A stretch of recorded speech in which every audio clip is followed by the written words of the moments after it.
the insights into human nature and ultimately how to live properly is what these classics, the biblical tradition on top of that, can bequeath to you. And I know from personal experience, having not been surrounded by that, I was certainly a reader and highly literate as a child, and then I went totally off the rails in my teenage years and early school leaver, had to find my way in my early 20s, but was grabbing around at things that were all wrong. I wasn't grabbing onto anything of any substance. But when I discovered philosophy and initially Aristotle, that started to help me understand how it was that I could moderate my behavior, my conduct, the objectives that I might choose, why it is that I might engage with them.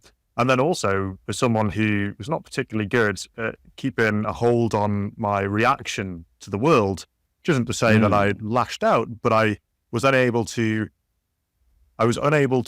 operate without being constantly knocked off track. And again, coming along the Stoics, Marcus Aurelius, reading Meditations, all of a sudden I realized that actually all I can do is seek to persuade and control what I can control, but everything else, just leave that to one side. And all of a sudden I started to find repose alongside how it is that I conduct myself and why I do things.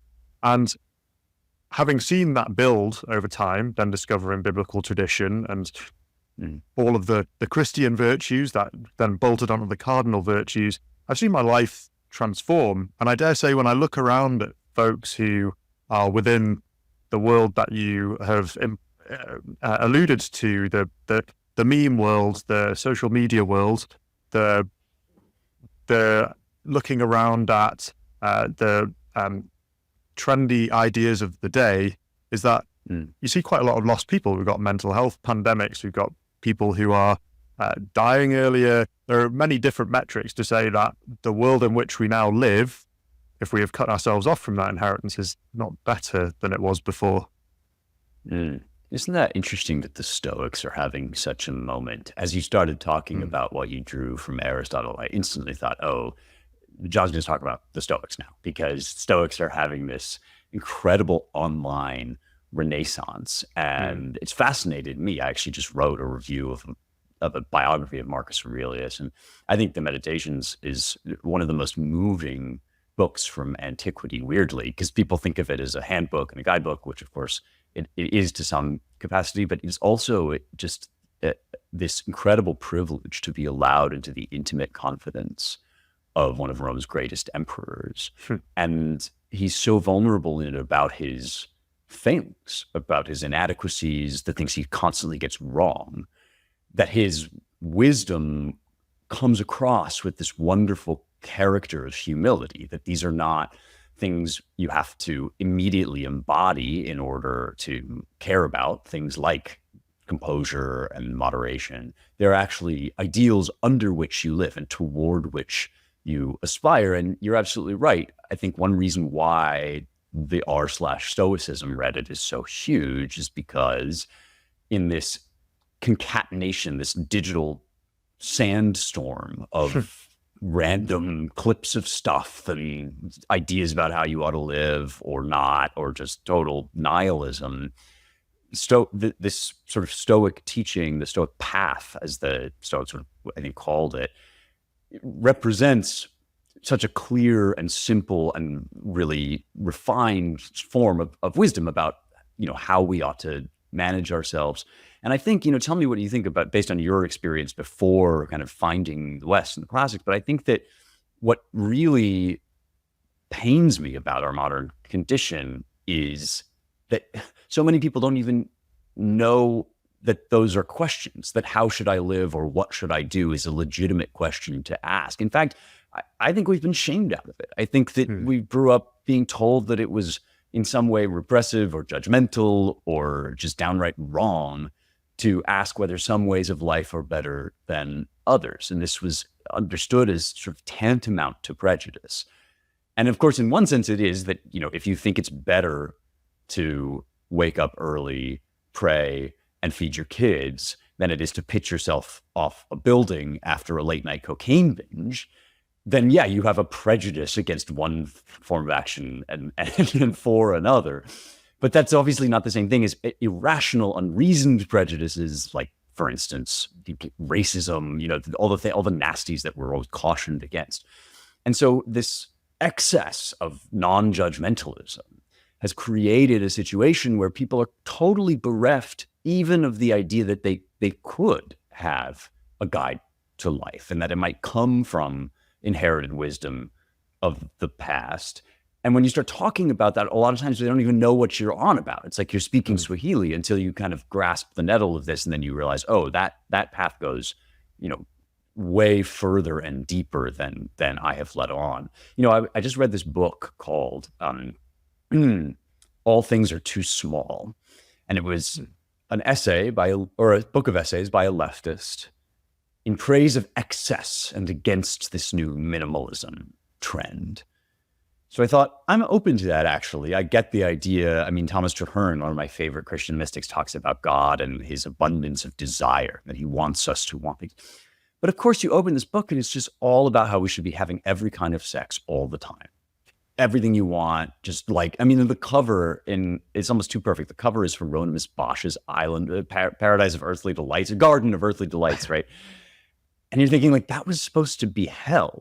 That's awful, right? And you realize as you read this book, which becomes just increasingly obsessed with the grotesque and the extravagant, that this is actually getting smaller and smaller, that the excess or the bigness of our desires is actually a kind of monotony and ends up, it starts out looking like, oh yes, I'm going to take away all the limits on my life and I'm just going to get this huge torrent of pleasure washing down on me. But in fact, it turns out what you really get is a day that looks the same as every other day, and just the kind of endless quest for more and more weird grotesquerie or perversion to make yourself happy. And instead, putting limits on your life is actually a route to joy, which is ever increasing. There's this wonderful passage in the Screwtape Letters where C.S. Lewis has the devil say, that evil God whom we hate so much, he pretends to be an ascetic. He pretends that he doesn't want his followers to do all these things, but really that's just foam around the shore of an ocean of pleasure. In other words, the no's in the tradition are just signposts to deeper and better yeses. Sure. And so to be let free by tradition in that way is just this incredibly joyous experience. And I think people are incredibly hungry for it, even when they don't know it. But I'd be curious to know whether that sort of aligns with your experience or not. Oh, absolutely. I mean, the moment in which, so effectively what had happened was I had this inferiority complex having left school early. I was finding myself increasingly rubbing shoulders with the professional managerial class in financial services. And everyone in the United Kingdom in my generation had effectively been going to university. And so I felt I needed to, but also not for the sake of tick box, because I felt like there was some kind of an intellectual endeavor I wanted to embark on. And so I chose a subject, and that subject had snippets of philosophy in there. And I remember the first time I came across a module which contained some, I then ended up with this unquenchable thirst to know more. So then I just started reading all of it on the side, outside of the course content itself. And I felt, and I've explained this to a friend before, that it felt like I was looking through this portal thousands of years into the past, in which I finally understood that Isaac Newton saying of, if I have the ability to see further, it's because I'm standing on the shoulders of giants. And then I realized that I was never going to figure anything out on my own. No wonder I'd struggled so much, because I'd just been this atom thinking that I could figure it out. And if I just went with the culture of the time, which, as you've described, is largely leans towards hedonistic, highly liberative thought processes, then of course I wasn't going to have my life in order. And that's exactly what I thought. And you've talked about prejudice and discrimination. These words have a real negative slant on them these days, but their actual meaning are ultimately about employing your rational faculties to be able to decide what is going to do you or the people around you good, what's going to do them harm, and to prejudge things, right? It's like judgment is a good thing. It helps you try to live in the right way and achieve the right outcomes, or just do things for the right reasons.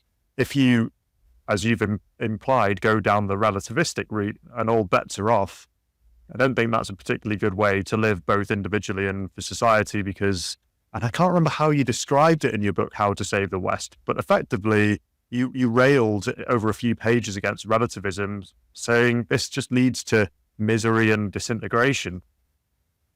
Yeah, I think we should have a prejudice in favor of joy, flourishing, and human excellence. And I think we should have a prejudice against the opposite of those things, which are evil man, Spencer. I know. It's like, if I'm not canceled already several times over, I think I'll never be invited to my alma mater ever again. And yeah, this is the first chapter of my first sort of major book, How to Save the West, which is about the crisis of reality. And it really, I think, on one level, this kind of begins with modernity, and it begins, you could argue with the Protestant Reformation, the scientific revolution, but certainly sets in with Nietzsche and then with the postmodernists, that we have no way of knowing truths. And therefore, there is no truth, and there is no objective good, at least in the realm of the abstract or the non-physical. So we're pretty comfortable, actually. And this is the major theme of my next book, Light of the Mind, Light of the World, is that we're pretty comfortable associating truth with material facts.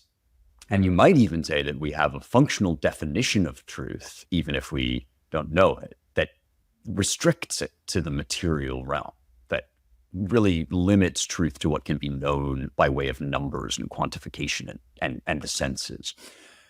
And before even getting into the various philosophical problems with this, it just doesn't square with our experience of the world. I mean, in order to do science, you have to believe that the human senses contain or convey valid data about the outside world.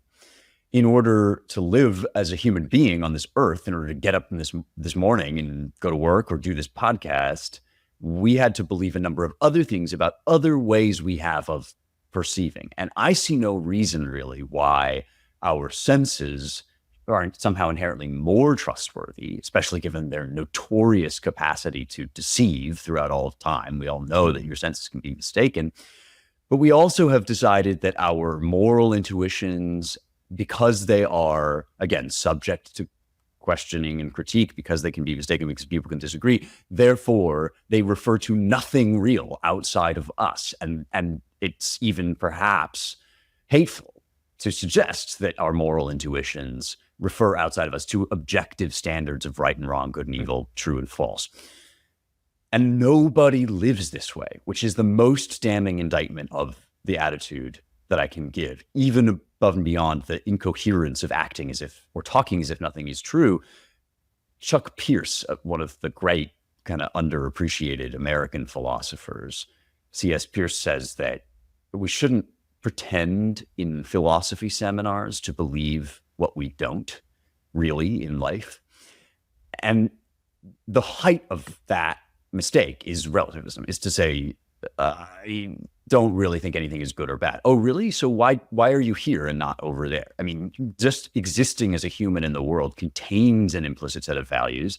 And if you don't pay attention to that set of values, it's going to be crap, because it's going to be random. It's going to be whatever happens to occur to you at any given moment. And none of us really wants to live that way. Most of us give some thought to how we ought to live, how we want to live.